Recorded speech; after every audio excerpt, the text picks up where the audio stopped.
Before you hit record on your first tutorial video, you're gonna wanna watch this. I'll show you the checklist, the tools, the screen shares, and pro tips to help with your videos feel smooth, confident, and way less awkward like my first videos. Whether it's a talking head or screen share, you'll know exactly what to do. In the description below and scrolling on the screen right now, you're gonna find the exact checklist that you can use to help you guide you through the tutorial video that you're gonna make.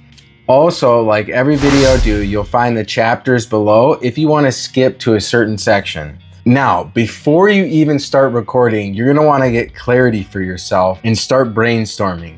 So you're gonna ask these 3 questions. 1, who is the video for? 2, what problem do I solve for that person? And 3, what should they walk away with the video? Now, if you're struggling with this, you can actually use ChatGPT, plug in those exact questions to help ChatGPT guide you and structure out those questions and brainstorm.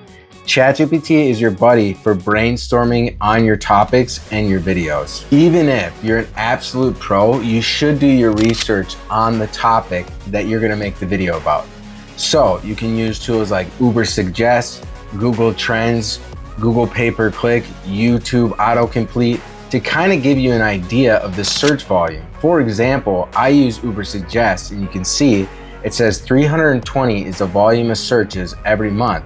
I also use Google Keyword Planner where you can see it's anywhere from 100 to 1,000 searches per month for this topic. This will give you a good idea too if the competition is high. So you can see if the competition is high, it will be hard to rank in Google for that topic. But if the competition is low, it'll be a lot easier to rank for that topic. Types of searches and see how often that is being searched. It'll actually give you some search volume as well. The next thing you're gonna do is wanna script your video out. Now, you don't have to word it line by line, but just so you have some kind of structure, it's gonna help your videos flow a lot better. So for example, you have a hook, a rehook, some social proof, some call to action. That way your video flows. And if you're struggling with the structure of your video, you can actually ask ChatGPT to help structure your video out. Now, it would still make it unique in your voice because it's gonna be easier for you to talk through it if it is in your voice, instead of having ChatGPT structure something that's not unique and is just not you. You wanna be you as much as possible in all of your videos. The next step is actually to practice your script. So you're actually gonna practice your script 2 or 3 times. That way, it flows a lot better. Trust me, I've tried to wing it and then I have to re-record again. It's much better just to practice and then watch yourself back 1 or 2 times through the video to see if it flows good and you got a good feeling for it. Then you can just rock through the video and it'll be a lot easier and a lot smoother. The next thing you wanna do is choose your setup. How are you gonna set up your videos? I would highly recommend having a dedicated area where you're gonna record your videos, because if you're recording videos and it's taking you 30, 40 minutes to set up every single time, that is a lot of wasted time where you could actually be recording the video. So make sure you have a proper setup. Now, this is the equipment that I use. All right, so this section is not gonna be as high of quality because I'm just wanted to show you what I use, and I'm using my hand, and it's not, my setup's not real great when I'm using my hand, but this is the gimbal that I use. Everything will be in the description below, if not in the comments below. But this is also here, I use a softbox by Neweer. This is a softbox by Neweer. Then you'll also see the lights here. So I have 2 lights on the side, and then of course I have the backlight there, right? And then what I use for my video is the Galaxy S25. That's just what I used before Galaxy S25 Ultra. Before I was actually getting serious with video, I had a super old phone that I used. It was super old. The guy at the store made fun of me, but it's when I just started taking videos serious in January, I upgraded all my stuff. All right, back to the video. What I use for my mic is actually the Hollyland Lark M2. I really like this mic. I think it's one of the best mics out there. So it looks just like this. You can button it on you. It's a really great mic, especially if you go outside I can't say how good this mic is. Once I upgraded my mic, I'll never look back. This thing is awesome.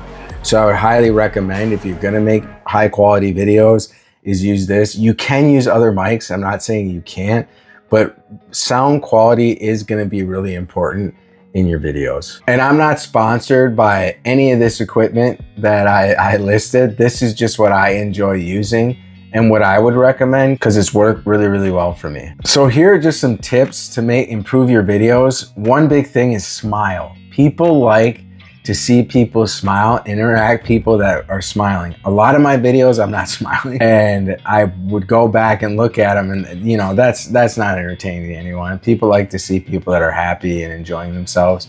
So be positive, be happy in your videos. When you're going through your videos, pause a lot, because if you pause, you'll have time to edit that section a lot easier if you're just going super fast. And more than anything, have energy and be authentic. Just try to be yourself. People want to watch and engage with people that are just being authentic and just being themselves. And that pretty much is across the board on any platform or social platform that you're on. Just try to be yourself and be authentic, because it will wear you down if you're not, and having to keep that up in the future. The next thing is, don't overthink it. Just hit play, hit record. Your first videos aren't gonna be the best. You can go back and take a look at my videos, my thumbnails. They were awful. That's just pretty much it. And I've come a long way from those first videos.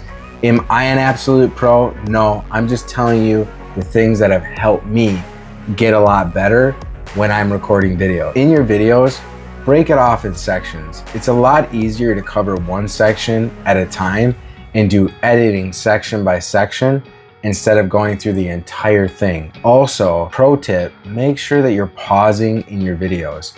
When you go from an idea to another idea, pausing will allow you to get better edits, and it'll flow better if you just pause in your videos. Now we're finally here. Edit and polish your video. So you want to get rid of the ums, the ahs, the long pauses in your videos, and trim it down. So you'll edit your video and trim it down. Now what I use for my video editing is I use Canva for video editing, as well as DaVinci Resolve. I like them both, and for different platforms, I use them a little bit differently. Canva I use for like quick edits. DaVinci Resolve is more for refined edits, so I'll use DaVinci Resolve for more my refined edits in my videos. But Canva is a lot easier when you're just getting started out to edit your videos, in my opinion. Use AI tools. At this point, you can actually plug in your video and have AI give you feedback on your video. On top of that, you can use AI to add in subtitles to your videos as well. Now we're on step 8. The next step, last but not least, and one of the most important steps, publish the video. You have to publish the video. So often I talk to my clients and they didn't publish the video. They're overthinking it. They think it's the worst. It is gonna be your worst video if you've never made a video from the beginning, because you're only gonna get better the more videos you make. So publish it, share it, get your video out there, because you deserve it. You spent time on the video, you edited, you will get better, but you have to start, you have to post it. I would rather you start and post a terrible video than not posting a video at all. It is much better just to get the content out there, and then you can continuously improve on that video from the feedback you get from that video. The link to my checklist, again, is down below. Also, comment and drop your video below in the description so we can check out your tutorial video when you're done. So now you've got the plan, the tools, the checklist. Now the next step is just getting the video done. And that is the hardest part. Get the video done and publish it. Get it out there.